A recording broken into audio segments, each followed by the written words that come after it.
I think gold by the end of this year is back to $3,500 per ounce. Oil gets close to pulling back to the 70 to 80 mark. You're seeing oil pop just like '08, and you're seeing private credit markets start to have upheaval. Very, very eerily similar to the way things played out. I think we could be getting close to a bounce in the S&P because oil is going to pull back here. And I think silver is going to be back to about $50 to $54 per ounce by year end.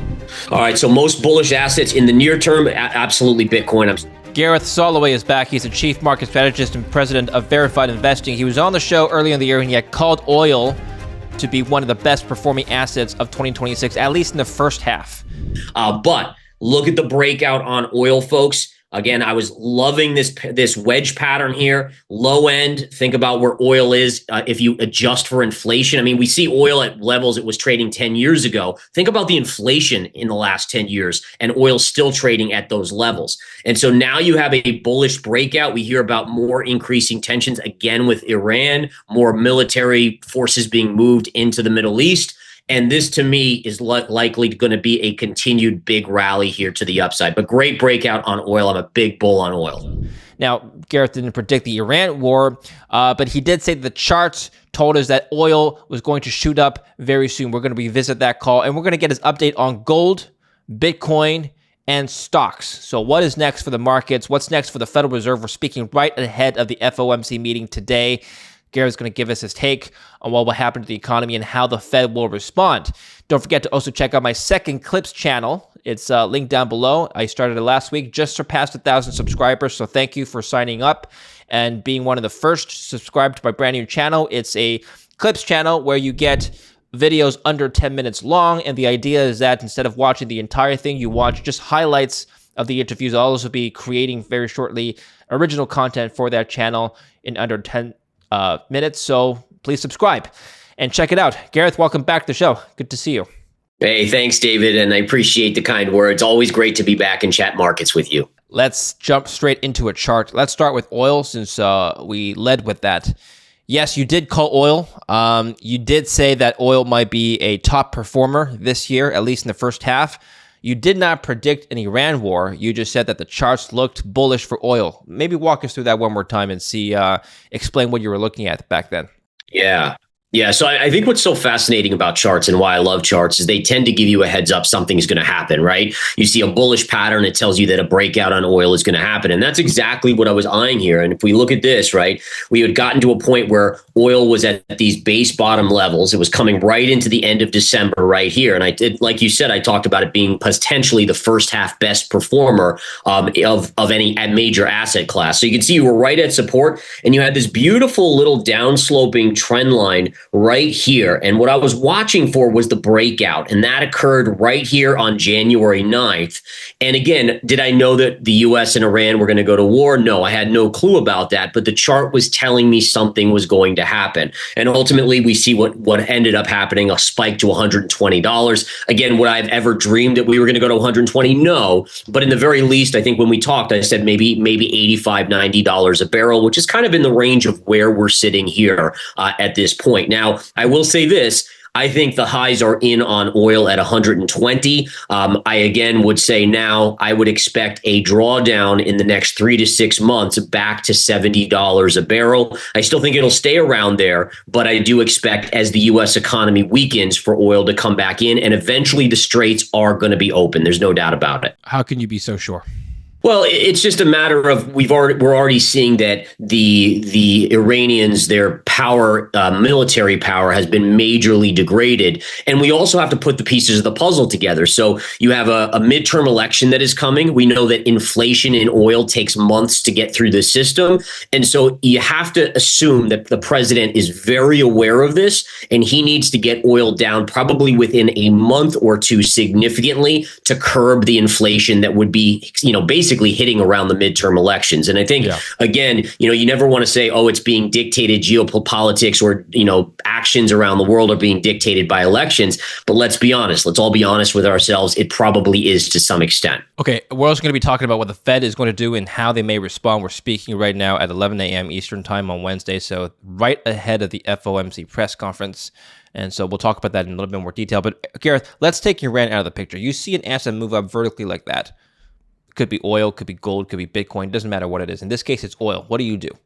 So my immediate response is once I see panic enter the system, and that could be a massive collapse a la COVID or the tariff sell-off that we saw in April of 2025 versus what we're seeing here in gold. We saw gold, silver, and here oil. What it's telling me is investors are getting they're letting their imaginations get the best of them. They're jumping to the worst case scenario in terms of oil going up. And in the case of gold and silver, the best case scenario. Like we're hearing about how there's too much paper, but not enough physical. There's all of these things are narratives, and whether or not they're true, it doesn't matter. It creates the FOMO effect. And so ultimately, when you get these, I usually counter trade them when you get these explosive moves. And I absolutely was short oil a little early. I got in around $100 in dollar cost average. When we did pull back to the 75 to 80 level, I did exit that position. But again, the point is that a good technician stays very logical and based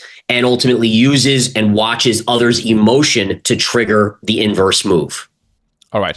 Does anything else on the market on your radar look like oil right now when it comes to chart patterns? There are a few. There are some stocks, and I'll just throw a couple out here. For instance, Micron. Right. If you look at Micron has earnings after the bell today. This will be fascinating. I'm sure the earnings will be fantastic, but my guess is it's mostly already factored in. If we look at the monthly here's the weekly chart. This is almost identical to gold, silver a couple months ago to now oil, these type of parabolic moves. And what I look at is I look at the indicators on social media when people are just flooding in or FOMOing in, thinking these can keep going and going and going, and not understanding that memory storage is not proprietary. It's just a matter of enough companies producing it. Yes, there's a shortage right now, but eventually that shortage will abate. These prices will collapse on these memory storage plays, and ultimately their stock prices will come in. So believe it or not, absolutely. I have a small short position up here on Micron, room to add if it pops on earnings. But I could see something very similar to what happened on Oracle occurring on Micron, where you get this kind of parabolic move, and then look at Micron. Same thing, look at Oracle. Same thing happened here. People were so excited about Oracle, it surged up, and look at what it's done since then. Before we continue with the video, I'd like to bring to your attention something that's perhaps even more valuable and important than your investment portfolio, and that's your personal data and your privacy. Now, your personal information is more accessible than you may think. And that's where today's sponsor, Delete Me, comes in. Data brokers and search websites gather and sell details like your name, home address, phone number, and even family connections, sometimes without you even realizing it. Delete Me is a service I use to help me limit that exposure. Setup takes only a few minutes, and after that, their team handles everything. They identify where your information appears, confirm those listings, and submit removal requests to hundreds of data broker websites. They also continue monitoring over time since this data can reappear. I've been personally using it for over a year now, and they've reviewed over 325 listings for my information. The reports show exactly what was found and what was removed, which makes the process transparent. If you want to check it out, go to joindeleteme.com/DavidLin, link in the description down below, or scan the QR code here to get started. Use my code DavidLin for 20% off. Get started and protect your privacy today. Okay, let's continue on with the broad equities indices. Right now, we're speaking, the S&P is slightly down. NASDAQ is slightly down. I mean, stock futures were kind of flat in the morning pre-trading. And now I think everything is just waiting for what the Fed is going to announce or what exactly they're going to do with their expectations or announce with their expectations.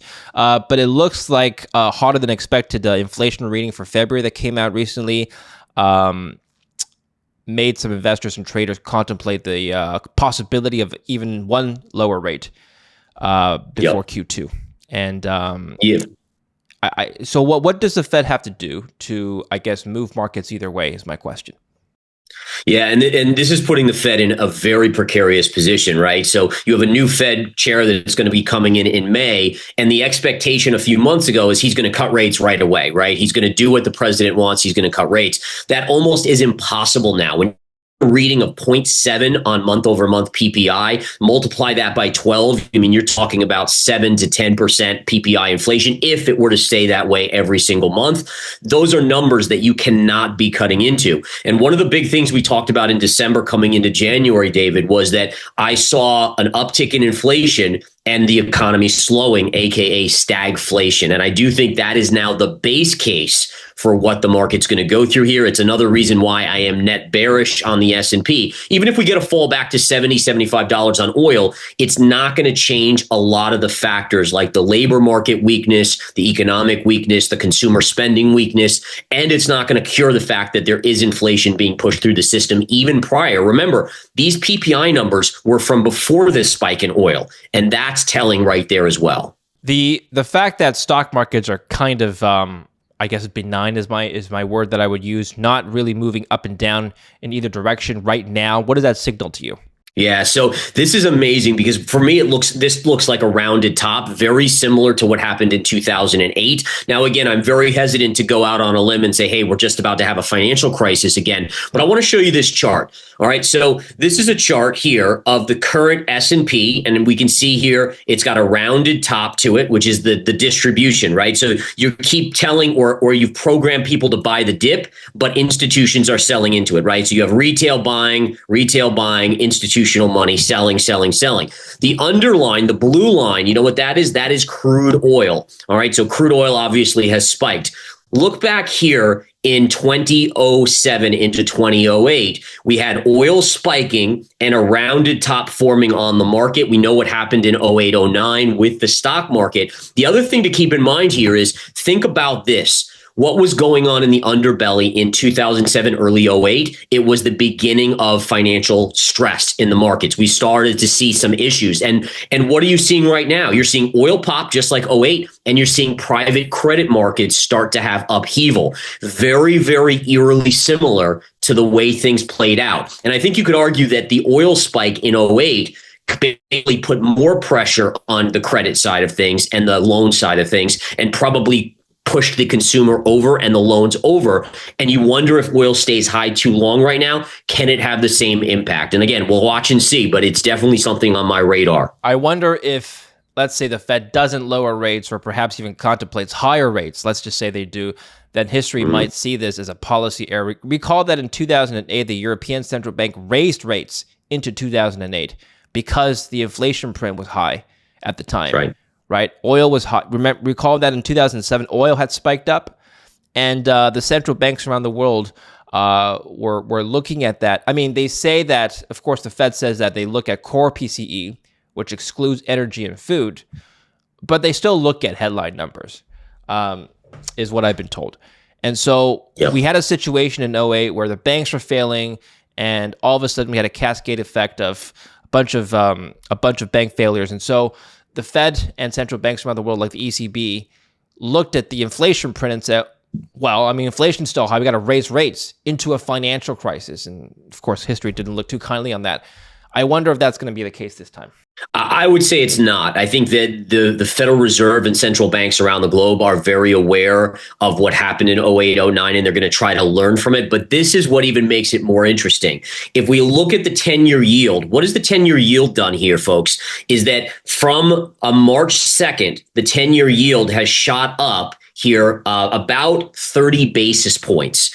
And so interestingly enough, you could argue that the market is naturally raising interest rates, even though the Federal Reserve is not. And then you have to wonder, does it even matter? If the 10-year, the 30-year yield are going up, and that's what basically loans for banks are put off of, as well as mortgage loans, mortgages. Does it even matter if the Fed does or doesn't? Like, will it just, again, happen naturally? Now, people will say, well, why is this going up? Well, number one, inflation expectations, right? So yields are going up because people that are buying our treasuries are saying, hey, man, they're going to see more inflation. They're going to have to print more money, et cetera. Will I get my money back? I'm going to have to require more interest on my loan that I'm going to be buying, the treasuries essentially. So I think that's interesting to note, though. You brought up a great point. I think the Fed has learned the lesson, but I don't know if the market will react any differently as it is right now.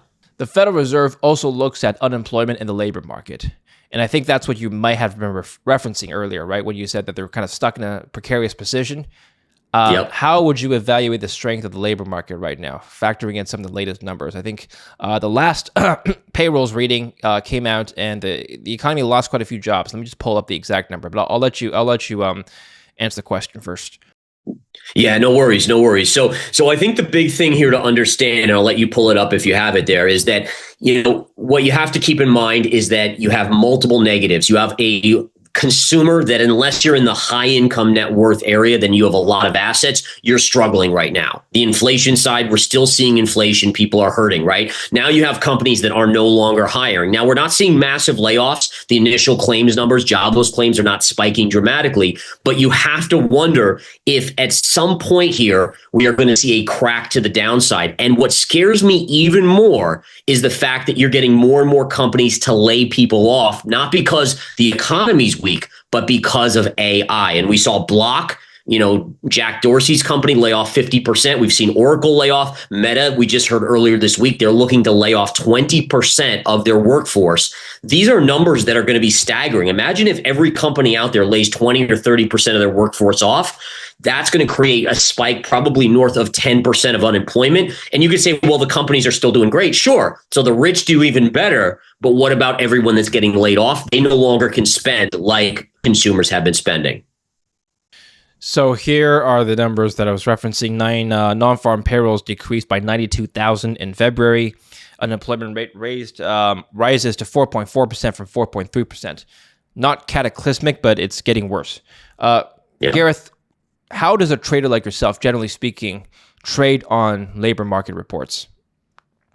So as a trader, I usually sit back and I don't trade because, number one, you just have to see how the market reacts to it. Like by the time I'm getting the numbers, even though I might get it even a little faster than a lot of people out there, generally the institutions already know, right? They already know these numbers and they're going to be reacting to it. So for me, it's more about watching the reaction and then analyzing what happens beyond that. Do we go up and hit a resistance point? Okay, I'll short the market then. Do we come down and hit a support? One thing I'll mention on these numbers is, we say 92,000 jobs. Okay, that's okay. But what about the revisions? I mean, again, we get these numbers and then every year we're seeing 1 million less jobs reported, meaning that they're overstating the amount of jobs that are created. And I think the market is almost starting to just factor that in. So if you report 90,000 jobs, most people are going to say, okay, it was probably 40,000 or 30,000 or flat because of these revisions. And I think they have to be very careful about these economic numbers and people actually trusting them.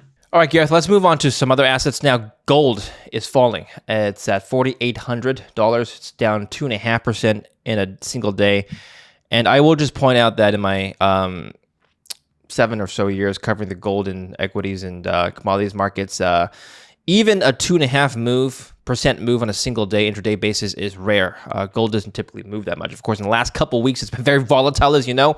But I just want people to know that this is not normal for gold. It's at $4,800, like I said, $4,881. And it's just interesting to me how some people have called gold a safe haven play.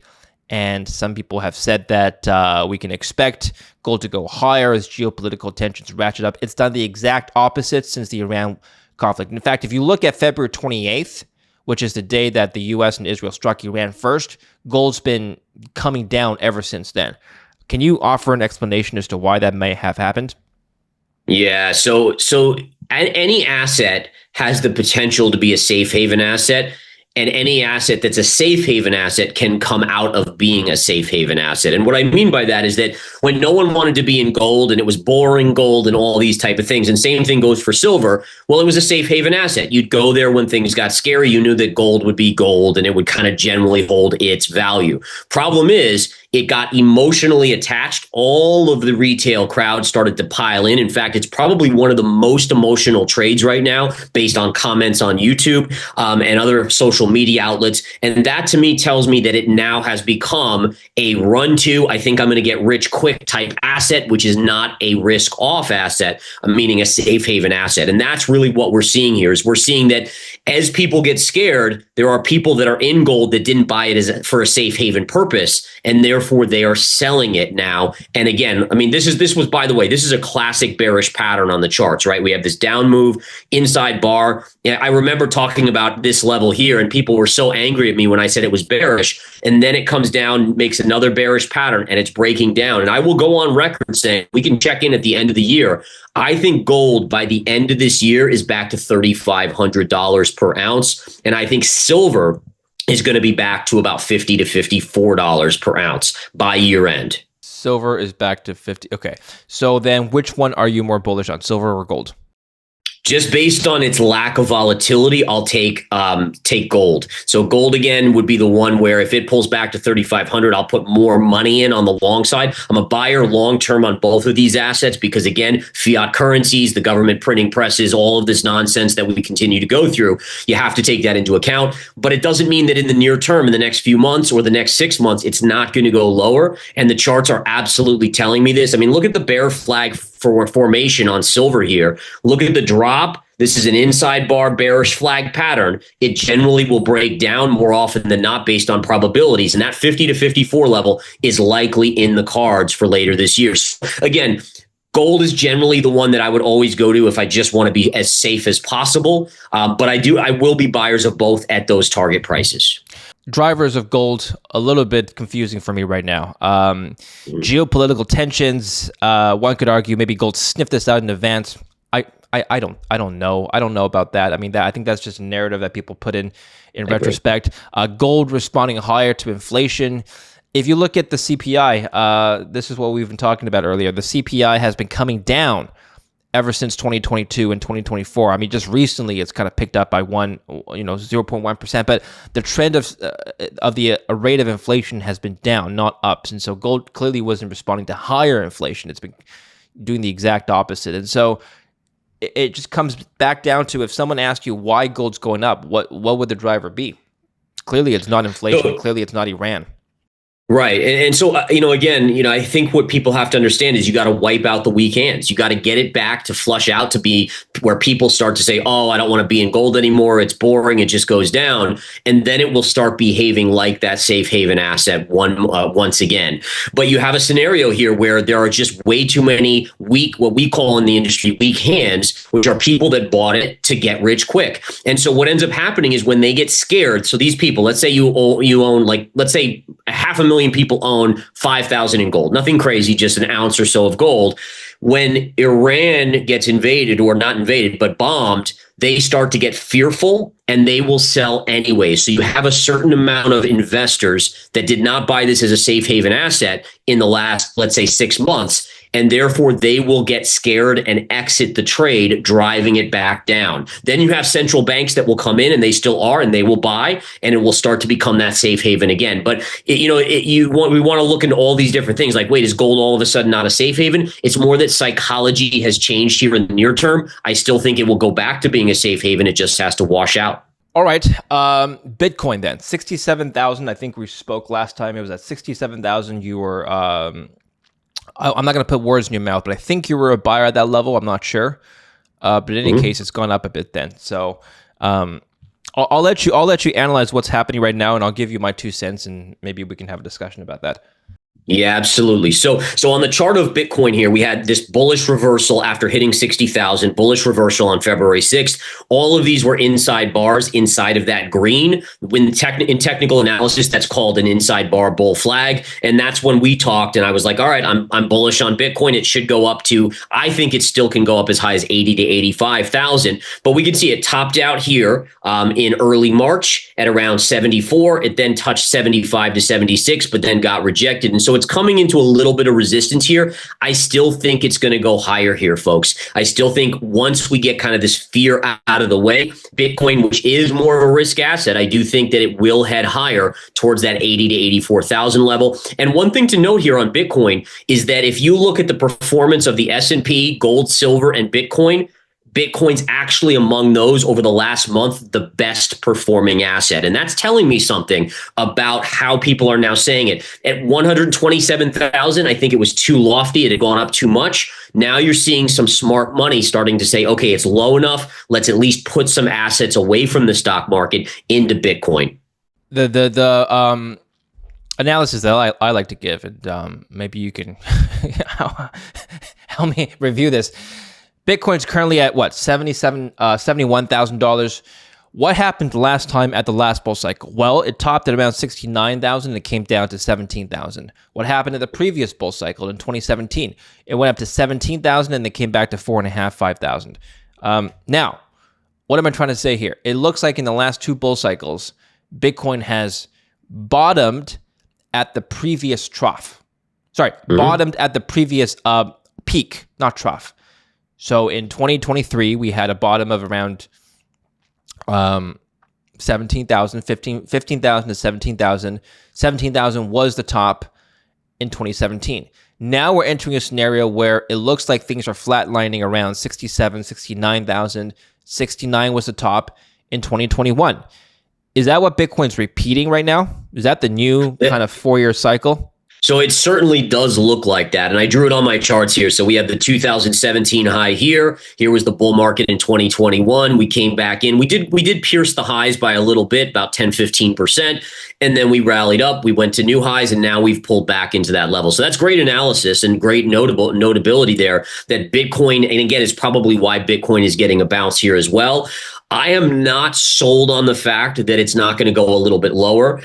This would be from the highs, one of the shorter bear markets, if that's the case. So again, we look at from the peak here. The peak was in October and we bottomed out in February. So again, that's only about 5 months versus previously 2, 4, 6, 8. You could argue that it was about a year of downside in Bitcoin. So the timing on it isn't quite in alignment, but I agree the levels absolutely are here. And so I think every investor, I did, like I told you, I picked up a little Bitcoin here. It's not my full position, but I'm okay starting to leg in between 60 and 70,000 if I believe in it still long term, which I do. And then I'm leaving room just in case it flushes down to, let's say, 35, 40,000 or 50,000 to add more. And the last thing I'll show you here is the one thing that I would just, mention to people. There's a head and shoulders pattern here, and I'm going to draw it in for you guys here so we can all see it. And head and shoulders are bearish patterns where you can calculate the target. And the head and shoulders pattern here is right as you see it. So there's your head and shoulders on the screen. Now, to calculate the target, what we do is we take the highest point of the head, right? So here, and we drop a plumb line down to the neckline. All right, we take that distance, and wherever we break the neckline here, this is the neckline, then that's your target. And this has it actually playing out to as low as 35,000. And I would just mention to people that there's no guarantees it's going here. I don't want to scare people, but that would be the completion of the pattern down to 34,000. If you're like me and you think the stock market is at least destined for a 20% correction, then I would say that there's a good chance that Bitcoin at least gets down towards that target. Again, time will tell, but I would just counteract the potential of a now bottom with that potential target price. Gold or Bitcoin, which are you more bullish on this year? Bitcoin. Interesting. Now, let's say the Iran war drags on. Would that change your analysis? Not so much. And again, I do think that would be very negative inflation-wise, but I don't think it would change much. I think the cycles are pretty much intact here. And again, I want to be clear, is I love gold at 3,500, but I still think it's got to go there, which is still, that's still $1,500 lower. Percentage-wise, maybe if Bitcoin gets to 35,000, that's about the same. I just think right now, Bitcoin is the one asset that has gotten beaten up, so it's due for a relief rally. And I think, again, at least we get back to 80 to 85, then we'll have to see if it then starts to roll over. And if it takes out 60,000, then I'd be watching sub 50. Gareth, I have here a prediction market on the S&P 500 closed by the end of 2026. This one's from Kaushi. And we have traders are predicting that there's a I would say greater than 50% chance. Let's look at these probabilities here. Yeah, 10%, 11%, 7%. It looks like the bell curve is peaking around 7,000 to 7,600 points, which is higher than where we are right now. So It looks like more traders are slightly more bullish than bearish, and traders are signing a. Why do you have a 2% probability at a 4,000, but then 6% probability at below 4,000? Okay, that's whatever. Somebody asks you, and you must get questions like this all the time. The point is, somebody asks you, where's the S&P 500 going to close by the end of 2026? Nobody knows. Nobody has a crystal ball. But walk us through your thought process and how you evaluate where the trend is heading. Yeah, absolutely. So let's go back to the S&P chart here, because I think it is fascinating. So what we're looking at here is the S&P with a parallel channel on it. And this parallel goes all the way back to the COVID lows. And what this tells us, and it's simple here, is that when we hit the low end of the parallel trend line down here, we tend to bottom on the stock market. And when we hit the high, like in 2021, we top out, and then we went to the lows. And so ultimately, here's your low of COVID. And there we went up to the high end of that parallel. And so for me, I don't try to reinvent the wheel here. I just say, okay, we tagged this line here in October of 2025. We then have had the rounded top, which is very similar to 2007 into 2008, with institutions unloading into retail that assumes, like we saw on Kalshi, that they assume the markets will be higher by year end. The analysts are kind of along that same line. And ultimately, I would generally think, and again, I don't know by year end, but I would say that the low on this market will be somewhere in this 55 to 5,600 level on the S&P. Again, is that by year end or before or slightly after? Hard to know. But I still think we have to, just based on this chart, eventually we're headed down to that level, that low end of the parallel. How would you compare your analysis of the S&P 500, which is what we're doing right now, versus what you did for the Bitcoin price? Note that you're more bullish on Bitcoin than I think on gold and even stocks. But also note that Bitcoin and stock markets have traditionally moved together, barring, of course, the last couple of months when there was a divergence. The NASDAQ continued to trend higher, if not flat, and Bitcoin went down. So this divergence that people were talking about, I don't mean to be facetious here, but this divergence that people were talking about, the Bitcoiners talking about, it went the opposite way. Right. A lot of people 100%. In the past were predicting, we're hoping Bitcoin would go up when the stock markets would fall.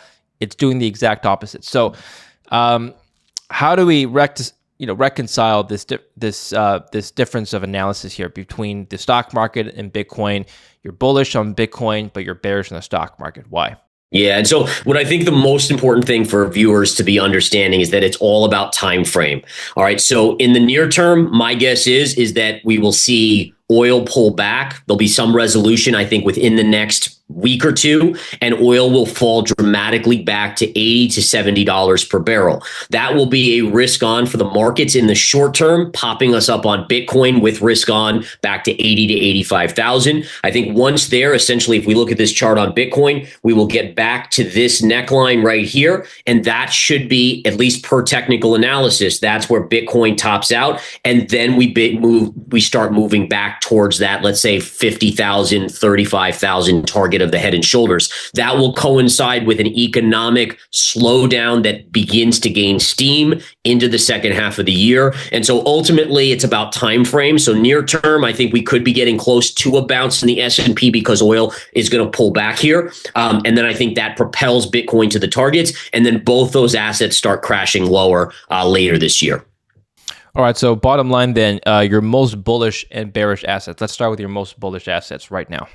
All right. So most bullish assets in the near term, absolutely Bitcoin. I'm still long Bitcoin, looking for 80, 85. Once we get to 80 to 85, I likely liquidate at least half, if not 3/4 of my position on Bitcoin. I always hold a little bit just in case, because you just never know when the next bull market does take place. In terms of trading opportunities, I've been a buyer today. I picked up, and just in the last few days, ConAgra, these other kind of low PE, kind of old school. If the economy starts to suffer, people are still going to buy the food products, these frozen dinner type things that ConAgra has. So I think that's where things are going to move more and more. So I'm looking at the defensive names that pay dividends versus shying away from some of these memory stocks like Micron, which I think will eventually crash 50+% to the downside. Overall, I love gold and silver, just not at these prices. Listen, I want to be clear. I haven't sold 1 ounce of my physical metal, but obviously I am out and even short on gold and silver right now via paper, via trading.